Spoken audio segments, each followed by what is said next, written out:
depuis lundi dernier, en pleine période de pointe pour la première application de la retenue de l'impôt à la source, les agents des finances publiques de la Haute-Garonne se sont mis en grève à une forte majorité, dans le cadre d'ailleurs d'un appel national. Je vous propose d'écouter tout de suite Jean-Marc Servel, qui est agent des finances publiques et représentant CGT. Les collègues voient qu'on leur en demande de plus en plus au niveau du travail et avec de moins en moins de moyens. À titre d'emploi cette année, dans notre direction Midi-Pyrénées, il y a eu des centaines de suppressions d'emplois et en Haute-Garonne, 17 nouvelles suppressions, alors que le gouvernement met, selon lui, tous les moyens pour que le prélèvement à la source, qui a démarré en début d'année 2019, se passe le mieux possible. On nous a recruté sur l'ensemble du territoire 200 contractuels. En Haute-Garonne, on en a 4. Donc, on supprime les emplois titulaires, on met des contractuels ponctuellement, puisqu'ils ont été recrutés pour 3 mois, donc c'est la précarité. On ne comprend pas. Soit il faut supprimer des emplois, il n'y en a pas besoin, soit on recrute des gens parce qu'il y en a besoin. Là, on recrute de la précarité et on supprime des emplois titulaires. Le contribuable va avoir un service public d'une qualité bien moindre dans les années à venir. On fait une politique de recouvrement de classe, c'est-à-dire que quand il y a des dossiers impayés, on tape principalement sur les chômeurs, sur les salariés, sur les retraités, parce que c'est très facile d'agir pour recouvrer sur ces gens-là, pour lesquels on fait des saisies directement à la source. On ne va pas chercher maintenant les dossiers les plus compliqués qui prennent du temps, et on en vient à faire un recouvrement de classe. Voilà, c'était Jean-Marc Servel, donc agent des finances publiques et représentant CGT, donc des finances publiques 31. Boris Baudouin, je dois rappeler aussi que vous êtes également un agent des services des finances publiques et puis aussi membre de la CGT des finances publiques 31. Une réaction à ce que vient de dire Jean-Marc Servel et à ce mouvement au sein des finances publiques. Je crois que ce mouvement a démarré, le prélèvement à la source a été un petit peu la goutte d'eau qui a fait déborder le vase. Le mouvement a démarré dans les centres de contact, les centres d'appel, parce que c'est eux les premiers qui ont été un petit peu les fers de lance sur les demandes de renseignements pour le passage au prélèvement à la source. Il y a eu des assemblées générales de personnel qui ont décidé de déposer un préavis de grève pour menacer d'arrêter le travail par rapport aux conditions de travail, les conditions de rémunération, les suppressions d'emplois. Et la réaction de la direction était très rapide, parce qu'au bout de 3 jours, ils leur ont dit on vous donne toutes les primes que vous voulez, etc. Ce qui n'a pas tari le mouvement, parce que le mouvement continue, même il s'amplifie. Aujourd'hui, c'est à Muret, Saint-Gaudens, Colomiers, tous les grands centres des impôts. Fortement suivis. Fortement suivis, qui accueillent du public, en fait, donc les services d'impôts particuliers, les trésoreries, etc. Et en fait, c'est un ras-le-bol généralisé et surtout une incompréhension aussi vis-à-vis de la communication de la direction, puisqu'on n'arrête pas de voir notre directeur régional des finances publiques de Haute-Garonne qui passe dans la presse, dans les médias, et qui dit que tout va bien, on a mis tous les moyens. Et on le voit concrètement quand on va dans les accueils, c'est plus 30% d'augmentation de fréquentation. Alors, pour faire tourner les services publics, il faut des agents, des fonctionnaires. Interrogé vendredi dernier sur Public Sénat, le secrétaire d'État auprès de Gérard Darmanin, Olivier Dussopt, a déclaré que la suppression de 120 000 postes de fonctionnaires prévus par le projet de loi sur la fonction publique était un objectif fixé par le président de la République, mais pas un totem ni l'alpha et l'oméga de la politique du gouvernement. Et présenté donc au lendemain de la conclusion du grand débat national fin mars, le projet de loi permettra, dit-il, de moderniser la fonction publique selon donc le secrétaire d'État et qui précise qu'elle portera sur des points techniques comme le recrutement des fonctionnaires, leur rémunération, encore leur mobilité professionnelle. Malgré ces précautions, il y a bien, encore une fois, la confirmation que l'État s'apprête à supprimer 120 000 fonctionnaires. Oui, c'était réaffirmé. Alors, c'était mis un petit peu en suspens parce qu'il y avait le mouvement social de fin d'année et puis ce qui était porté par les Gilets jaunes sur les ronds-points, c'était la question des services publics, notamment en milieu rural. Donc c'était difficile pour le gouvernement, je pense, de revenir à la charge en disant que leur objectif était de supprimer 120 000 emplois, 50 000 dans l'État, 70 000 dans la territoriale. Et en fait, c'est vraiment un dogme pur. Et notamment cette administration des finances publiques, il y a des bruits qui courent, des documents qui sont en train de fuiter, comme quoi on aurait 6 à 7 000 suppressions d'emplois sur les 3-4 prochaines années.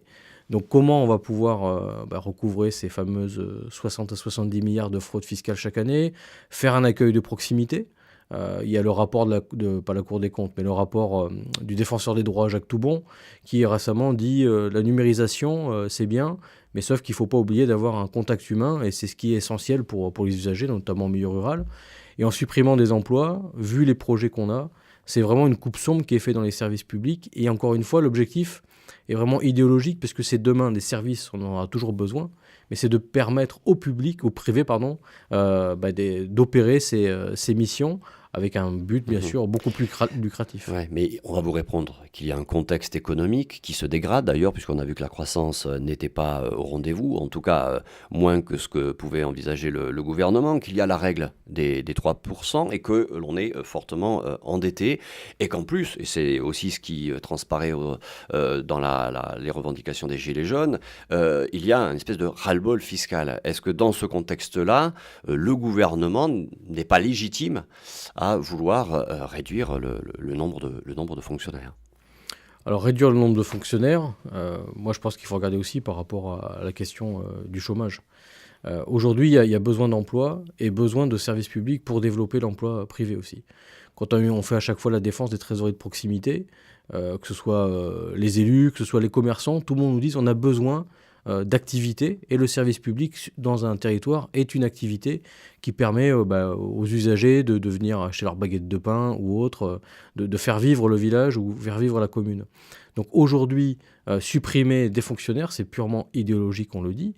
Et par contre, il y a besoin effectivement de revoir la fiscalité. Le ras-bol fiscal, je pense qu'il vient des niches fiscales, où de plus en plus de personnes s'interrogent sur le crédit impôt compétitivité emploi, où c'était des milliards d'euros donnés aux entreprises qui en ont bénéficié, mais derrière, il n'y a pas eu de création d'emplois.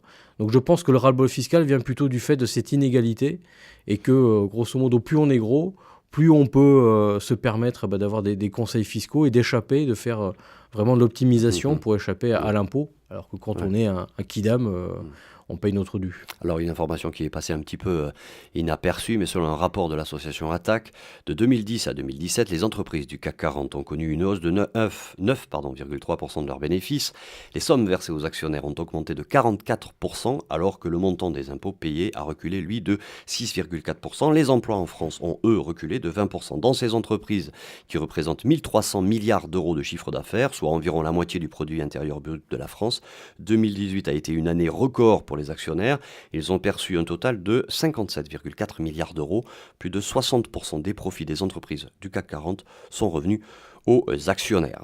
Ça rejoint plus ou moins ce que vous étiez en train de dire. Alors, il y a une affaire sanitaire qui montre aujourd'hui justement les défaillance de la part des pouvoirs publics dans la sécurité, notamment alimentaire. C'est l'affaire de la viande polonaise frauduleuse, une viande inapte à la consommation, sortie des abattoirs polonais et qui a pourtant été écoulée de façon frauduleuse. La ministre des Affaires européennes, Nathalie Loiseau, a demandé hier une force européenne sanitaire. Est-ce que vous avez un avis sur cette question? Est-ce que ça ne repose pas aussi la question notamment des fonctionnaires et de tous ceux qui peuvent contrôler ce que nous consommons, ce qui rentre en France, qui sort de France? Quand il y a certaines missions comme ça, on va dire sensibles, au-delà de l'impôt, la question de la consommation, c'est vrai qu'il est important d'avoir des fonctionnaires, et je pense notamment à la DGCCRF, consommation, répression des fraudes, où il y a eu des milliers de suppressions d'emplois. Maintenant, il n'y a quasiment plus personne dans cette direction pour accomplir les missions. Et d'avoir des fonctionnaires pour accomplir ces missions, c'est aussi une certaine indépendance et un statut qui permet d'accomplir les missions en toute sérénité, et surtout d'avoir des contrôles impartiaux vis-à-vis des entreprises. Donc aujourd'hui, d'aller vers un consortium européen, je ne sais plus trop le terme, de force pour contrôler d'un point de vue sanitaire. Je crois que c'est essentiel aujourd'hui d'avoir ce contrôle déjà en France, et de redonner des moyens en fait à la force publique de pouvoir effectuer ces missions. Parce que des scandales, on avait déjà eu avec les lasagnes chez Spanghero, là à nouveau c'est la viande polonaise, et malheureusement on risque de continuer à avoir ce genre de risque si on ne met pas vraiment les moyens sanitaires, vétérinaires, pour contrôler toutes ces entreprises. La photo a été prise quelques minutes après le choc. Ce membre de l'Observatoire des pratiques policières dit avoir été blessé au front par un projectile tiré par les forces de l'ordre.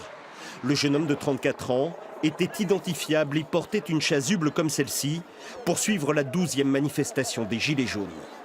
Qu'est-ce que vous pensez de la situation aujourd'hui et de cette répression aujourd'hui qui s'abat sur le mouvement des Gilets jaunes? Déjà, je voudrais commencer à apporter le soutien à Jérôme. le camarade de l'Observatoire des pratiques policières qui a été touché. Et on le redit depuis le début de ce mouvement, c'est qu'il y a une escalade, en fait, de la disproportion plutôt des forces de l'ordre qui sont mises en application par rapport aux manifestations qui sont au début pacifiques. Et on se demande si, quelque part, il n'y a pas une recherche, en fait, malheureusement qu'il y a un drame qui se passe. Et au départ, les manifestations sont toujours pacifiques. J'ai assisté à la dernière samedi. Il y a femmes et enfants, c'est assez familial. Tout se passe bien, mais on voit que de plus en plus la tension monte et que ça peut déraper à n'importe quel moment par des provocations. Et je crois qu'aujourd'hui, c'est vraiment l'exercice de manifester qui est vraiment menacé. Et je crois qu'il faudrait revoir peut-être aussi toute la formation des forces de police, parce que quand la BAC, la brigade anticriminalité, est mise en place systématiquement pour encadrer les manifestations, je ne sais pas si c'est de leur ressort, en fait, dans leur attribution, vraiment d'encadrer les manifestations. Donc c'est quelque part un laisser-aller aussi, je pense, de la part du ministère, enfin même du ministre de l'Intérieur, Castaner, quoi. D'accord. Alors pour faire face justement à cette violence, mardi, le 5 février, doit être votée la loi anti-casseurs donnant la possibilité au préfet de prononcer des interdictions de manifester, un dispositif qui a été vivement critiqué par les syndicats. Qu'est-ce que vous reprochez à cette loi anti-casseurs ? Cette loi anti-casseurs, en fait, alors déjà, elle tombe le 5 février, le jour où la CGT appelle à manifester, donc c'est, je pense, une nouvelle provocation, pas un hasard de calendrier. Ce qu'on lui reproche, en fait, avec d'autres associations, que ce soit la Ligue des droits de l'homme, Amnesty International, c'est qu'une attaque frontale vis-à-vis du droit de manifester, puisque derrière, dans l'article 2, qui a été adopté à l'Assemblée nationale, il n'y a rien sur, on va dire, le caractère objectif que les gens peuvent être dangereux quand ils manifestent. Ce sera vraiment sur des faits plutôt une pensée que la personne pourra être voilà, si jamais elle se casse le visage, si jamais on voit qu'elle fait un geste disproportionné. Donc là, elle pourra être tout de suite mise en interdiction administrative de manifester sur 1 mois ou 2 mois. Donc ça veut dire que c'est vraiment la volonté d'avoir une répression massive du mouvement social dans la rue, mais qui après aussi pourra déteindre dans l'entreprise. Parce que si demain des salariés décident de sortir de leur entreprise parce que ils veulent, je sais pas moi, revendiquer sur l'emploi ou les salaires, on pourra dire que c'est illégal. Donc demain, il peut y avoir une répression aussi forte. Et surtout, c'est sur l'individu, c'est la pure intimidation. Et quand certains disent que c'est le retour du régime vichiste, je crois qu'on est vraiment pas loin.